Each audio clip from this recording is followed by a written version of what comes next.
Hey guys, James here with Waterford Business Solutions. And while we work a lot with pros to understand the here and now of their business and understand their profitability, what they're charging, how much they're making, what their labor metrics and material metrics are, their net profit, their cash flow, everything like that, there's another factor that is also a huge thing that we want pros to also consider, which is the forward planning side of the business. Considering where they're going to be next year, considering where they're going to be in 2 years, 3 years, 5 years, and making a plan for that, a business budget and a business plan. So this week we wanted to start doing a bit of an intro into business planning and business budgeting.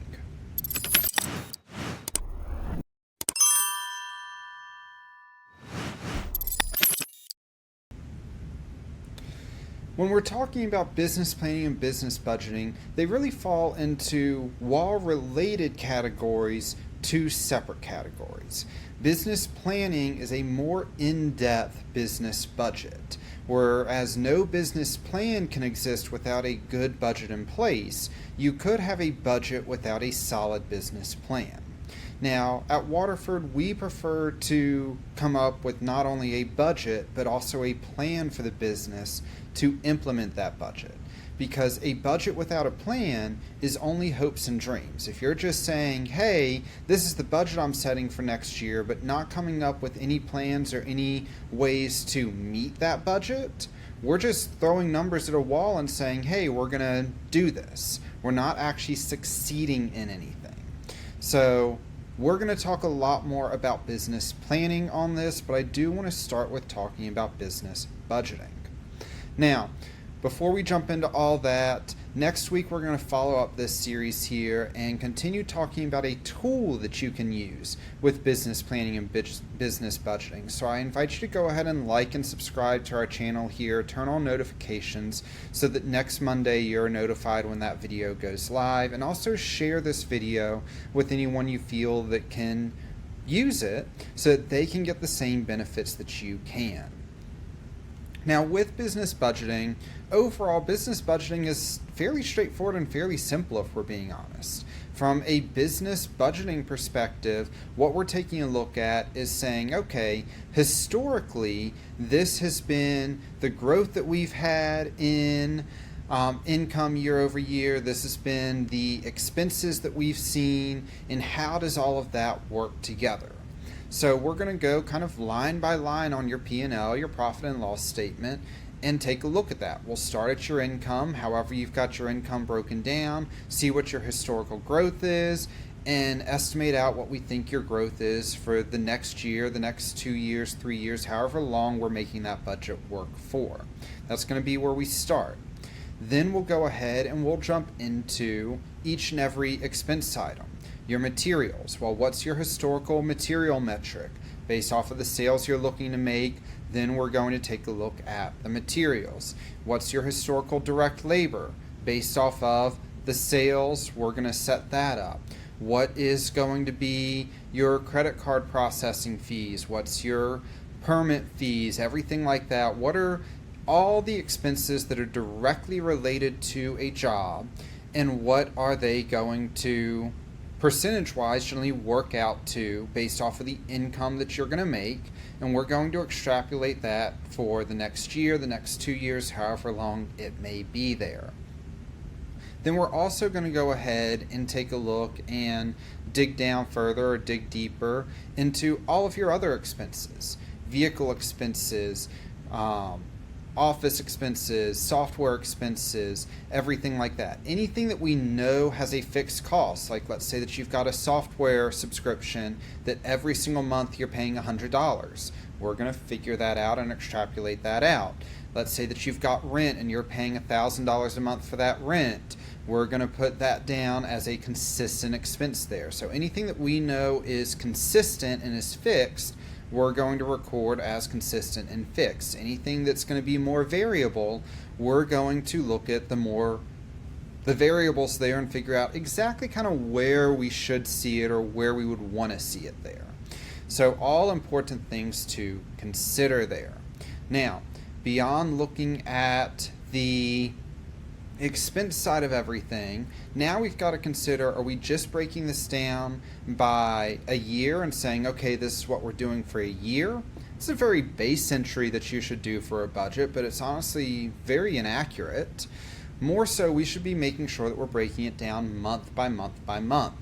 Now, with that month by month by month breakdown, we're considering swings in your sales. We're considering swings in your direct expenses and everything like that, so that we can get a better idea of every single month where you are sitting profitability wise. Now, when we're looking at those swings and everything going on, what we're going to be dealing with there is going to be figuring out, well, we're in HVAC. HVAC's going to be slow here in March and April because the weather's not going to be super fast. So instead of having maybe $200,000 a month in sales, we may only have $120,000. So how is that going to affect us? Are we expecting to see losses those months? Because maybe that is a period when you tend to see losses. So we're considering all those swings, and it gives us ultimately a more accurate idea of what your overhead is going to look like and what your direct expenses are going to look like, so that we can better figure out ways to manage that overhead, or maybe slightly get into some business planning of prepaying for expenses in areas where you've got a lot of cash flow, so that you don't have to worry about it in areas where you have small cash flow. So that's all things that we have to consider when budgeting. By standard, I definitely recommend that you have a month by month by month breakdown, so that you can go ahead and say, this is what I'm going to do in January, February, March, so on and so forth. And more importantly, a budget doesn't matter if you're not taking the time to compare how you're physically performing to the budget that you set up. If you went ahead and you created a budget, but that budget isn't going to relate or conform or anything to what you're actually doing, that's not a budget. If you're not holding yourself to that budget, that's not a budget. That is a hope and dream and an hour plus, because it should take more than an hour, of time that you wasted because you're not going to have any legit information to follow off of that. When you create a budget, we want to, on a monthly basis after the books are closed out, follow up and say, okay, this is how I actually performed. This is where I was over budget. This is where I was under budget. This is how we can go ahead and make sure that we are performing better next year, or this is areas where I overestimated and I can be better at, or these are ways that we can cut expenses since I didn't perform as well as I thought. And it's making you think a little bit deeper into everything. Whenever we're saying, oh, here's your financials, this is where you did good, this is where you did bad, we're not setting a benchmark for you to hit that you think is attainable. We're setting a benchmark for this is what the industry is doing. When we create a budget, though, we're setting a benchmark based off of what you should be able to do based off of the historical performance of your business.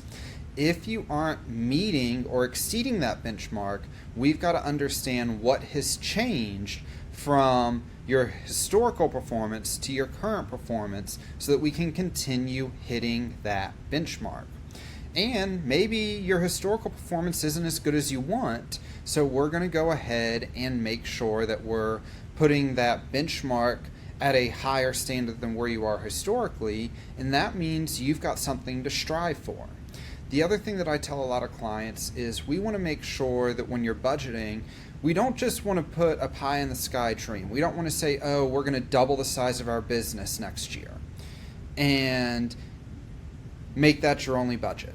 Because if you say that and you're unable to achieve that goal, it's going to discourage you and it's going to prevent you from reaching the same goal and continue looking at everything year over year over year. Whereas if you say, okay, my reaching for the stars is to double the size of my business, but my minimum goal is to do X, Y, and Z, now you've got a reasonable goal that you should be able to achieve no matter what, and you get satisfaction when you see that you've hit that. As long as you hit that, now you've got satisfaction, and now we can compare to your shooting for the skies, pie in the sky, dream goal that you set here at the beginning. So it gives you kind of two different to go for. So I always suggest, if it's after at least your first year of budgeting, once you kind of get a comfortable feel for budgeting, come up with two different budgets. One for a reasonable goal of maybe slight increases, 10-20% increases, and one for a 50% or 100% increase, wherever you personally feel like you would hope that your business would go. We're not per se expecting that you get there, but if you do get there, that's amazing. But it's giving you the satisfaction month over month over month that you have achieved a certain start point of a reasonable budget. So that's kind of where we always want to start with budgeting. Now, we're not going to dive too much into business planning this week just because, well, it would make this a lot longer of a video. But to get a more accurate budget, you really want to do beyond budgeting business planning. We don't just want to say, oh, my historical labor metric is X. We want to take a look at, this is how many employees I have, this is how much I'm paying each of these employees, these are the raises that I am planning to give these employees, and as I grow, these are the additional employees that I'm going to need to hire on. Now we're not just saying, oh, well, we're going to spend 25% of our income on labor. Now we know employee by employee, position by position, to have the work done that needs to be done. This is what needs to happen here. That's actually a really amazing thing to be able to do, because we know as you grow, let's say that you double the size of your business, you're probably going to need to add new employees. It may not be double the number of employees, but it is going to be a growth in the business across the board of new employees. And you may hire on a new employee today, and it takes you a month or two to train them, and they're non-revenue producing. So you've got the outlay of the cash for this employee as you train them without them bringing any money into you.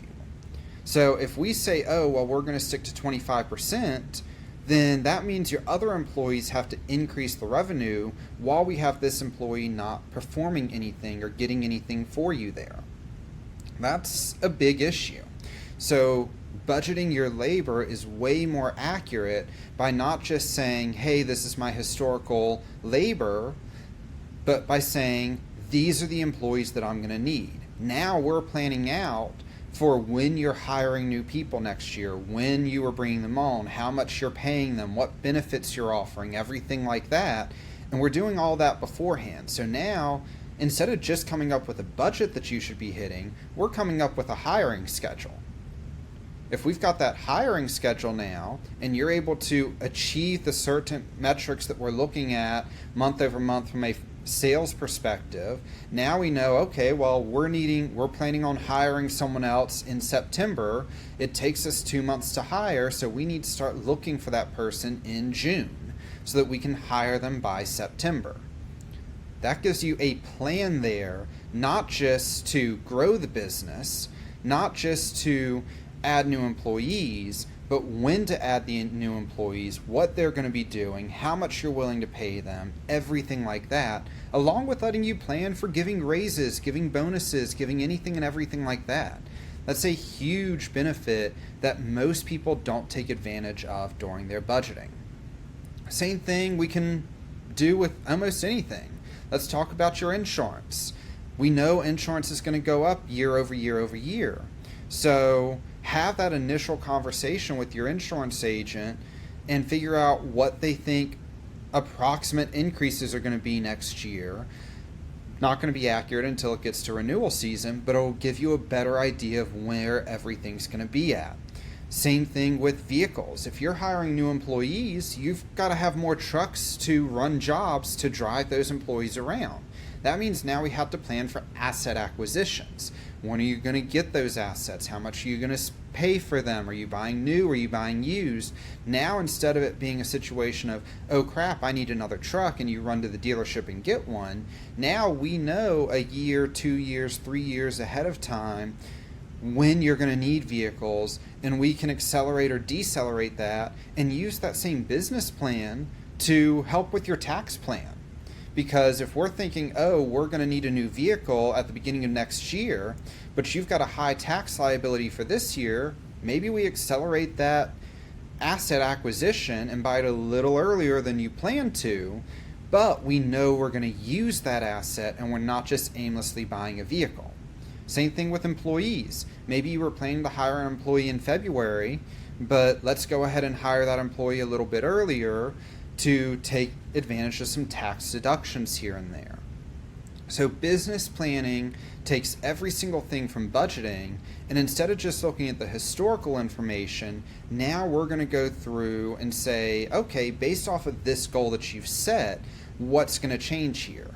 Are we going to need to move to a bigger space? Are we going to need more vehicles? Are we going to see increases in gas usage? Are we going to see increases in vehicle repairs because you've got an older fleet or something like that? We're looking at all that and analyzing a whole lot more than what you would have done by just doing a business budget.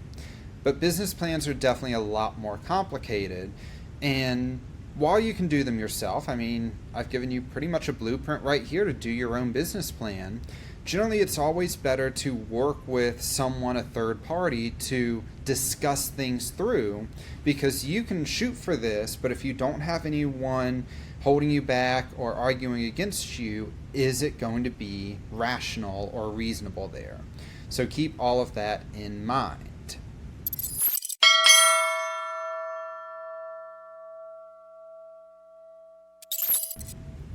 Next week, we're going to kind of continue on this same subject here and dive a little bit more into business planning and a tool that you can use on your own if you want to do business planning. So I definitely invite you to like, subscribe, turn on notifications to our channel. Join us next week. Join us every single Monday when we're putting out videos just like this to help you better understand your business, better understand your finances, and grow your business. And if you're feeling like you need help with business planning or need help understanding your finances, feel free to reach out to us here at Waterford Business Solutions by giving us a call at call at 864-351-0852 or email us at info@waterfordbusiness.com.